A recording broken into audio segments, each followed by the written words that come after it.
Ever, so it only feels right for me to start with the first poem that I shared with an audience on like social media. So I'm gonna pull it up real quick. I have it on my phone.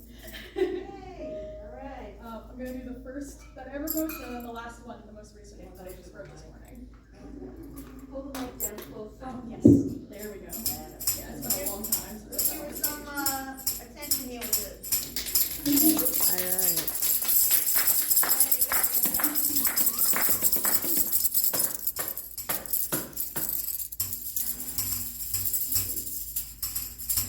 Yeah, here it is. Okay.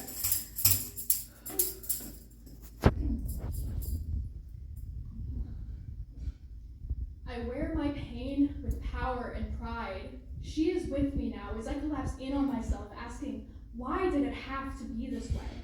It didn't, but he chose this. I find myself thinking about you weekly, monthly, yearly, though we haven't talked since I was 17. You had messaged me from a throwaway number, a coward as always, and I told you never to talk to me again so much as think of me, or I would persecute you to the fullest extent of the law. But here you are, finding me every night at 21.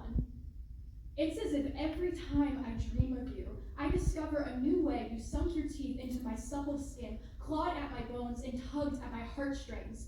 You wrapped your fingers in her tender flesh, called to my soul just to dress her in locks and chains. This time will not be the last time, but I find power in this anger. This will not be the last time I see through your facade and your pattern of cruelty. You appeared to me desired and holy until my body exercised your flesh prison, and all that was left was the devil. He who was present in every fuck, every snarl, every look you gave me. I was your queen, your sanctuary, the reason you remained when you ascended, but in that moment, I discovered you had only stayed to extinguish my flame. It was too late to leave. Without a clash of teeth and bones, bloody sheets and cursed tongues, your abuse is the curse that keeps giving. But I survived your claws and teeth by growing fangs of my own, thick scaly skin to compensate for the frequent licks of your sacrilegious purity. Tomorrow night, I will eat you whole when you gallivant through my dreamscape like a hungry sadist, as you explore my body and home like a new frontier to conquer. You never owned me, though you acted like you did, keeping me like some sacred unholy plot of fertile expired land under lock and key. To keep the desolate out, read your lips, your arms squeezed tight around my throat. You never owned me, yet you circumcised my friendships, my family, when I gained conscience and stopped shapely enacting your sour fantasy. You retracted my loyalty at the snap of your fingers.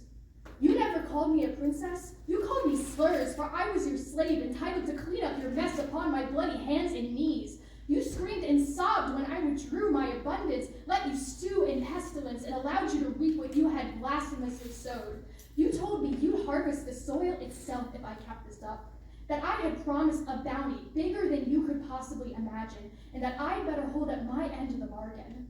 So I agreed to keep sweet and withdrew my roots with bated breath, vulnerable for only you.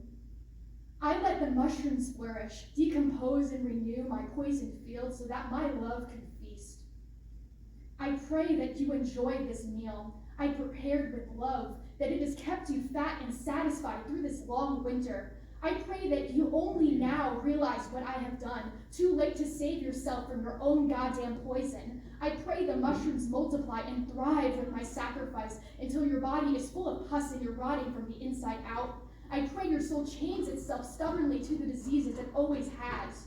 I pray that you remain unchanging, stagnant in suffering, boiled alive by your feverish hunger, for it was never yours. I pray that your soil will be mine, to use when it is all said and done. I pray for justice, and this is my pièce de resistance. I pray that the next time you cross my path, it's my fantasy, not yours, where I have fuller teeth and claws than even your devil could muster, sharpened with love through kindness and cruelty, although I don't use my claws unless I am forced to. I'm armed with a sickness, stronger than the Black Death, and I wear my power with pain and pride. That is the difference between you and I. I always loved myself for my false powers, even when you proved to me that you didn't.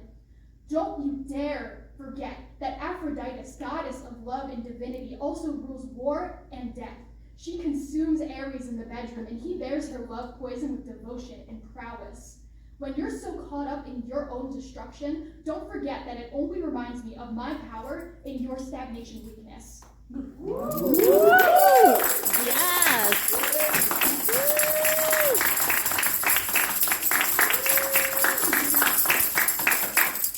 Some contest that was to an ex that sexually assaulted me. So that was my anger. This is how I heal. I let it out in a voice of conscience. Go! It does. It absolutely does. So now coming around to the poem that I wrote this morning. And it feels like a very closing of the cycle kind of thing.